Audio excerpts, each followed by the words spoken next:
Hi everyone, it's Josephine Lancuba here, the director of the Musical Makers Club, and today I'm going to help you film a great self-tape.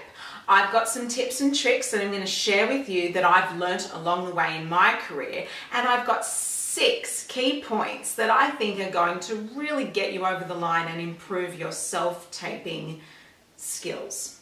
I wanted to give you a little bit about me so that you can really feel that you're in good hands when it comes to my experience in this space. So I worked as an actor for many years. I've worked professionally in film, television, and on commercial sets.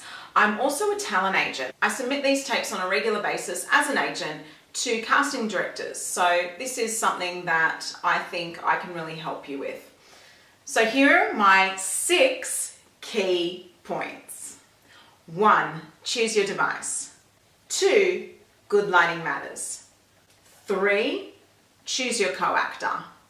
4, frame yourself well. 5, angle yourself correctly. And 6, reaction, not just action. Let's go over point 1, choose your device. So it really doesn't matter what you film on these days because smartphones are actually fantastic in the way of their camera.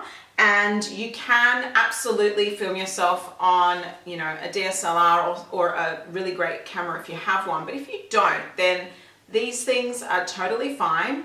iPads work too, but I think these days, the camera is even better on the phones. So, choose your device, go with what you're comfortable with and what you know. If you are filming off a phone, that's fine. What I can say though is if you are filming off a phone, please film sideways, not upward this way, but you really want to film to the side. Also, make sure that that camera is upward at the top and that you're facing it outward. Okay, so there you go. Sideward, camera to the top. And honestly, there is nothing wrong with using a phone, perfectly fine, and I think that's common practice these days, to be honest. Point 2, good lighting matters. Now, honestly, natural lighting is absolutely okay, and you are not going to be a professional with a film set at home where you have professional lighting available. And even if you did, you may not really know how to use it, so use the natural light. Try not to film at night. It can really degrade the quality of the filming and make it quite dark and a little bit pixelated. If you can film during the day, that is optimal. Okay, that is the best case scenario. So natural daylight, excellent. It can be opening a few blinds in your home, opening the windows up, or stepping outside if that's relevant to the scene. Number 3, choose your co-actor. Now, it may not be the best idea to get your 4-year-old little brother or sister to help you as your co-actor because maybe their reading isn't the best. Also, someone who's really struggling to read at all may not be the best co-actor for you. However, you do need to go with what you've got. So, if you're doing this on your own, absolutely no one to assist you, then choose yourself as your co-actor and record the lines onto your phone, leaving a space where you would talk. If you're fortunate enough to have someone at home that can really assist you, someone who's really a confident reader who can help you get through the scene, then choose that person. Someone supportive and that's going to do it with you. I also ask that you have that co-actor off camera, okay? You don't want to see your co-actor on the same scene as you. In fact, they must be off camera. Point 4, frame yourself well. Okay, so it's really important that people in the audience at home can see you. I always say to film waist up. Now, if you're doing activity like this, make sure that you can also get those arms in the frame as well. But usually what you want to try and be doing is keeping within the frame as best as you can, okay? So waist up and really a tight shot, a tight frame shot, okay? And that means that the people at home are going to be able to really see your face.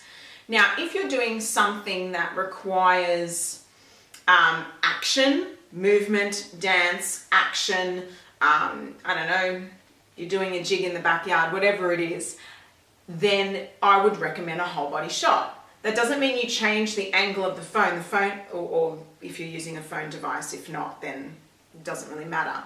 But if you're using a phone device, then keep it a wide shot. But yeah, make sure that it changes to a full body shot when required. But otherwise, all dialogue, everything you do in a self-tape scenario is a tight shot. Okay, waist up. Number 5, angle yourself correctly.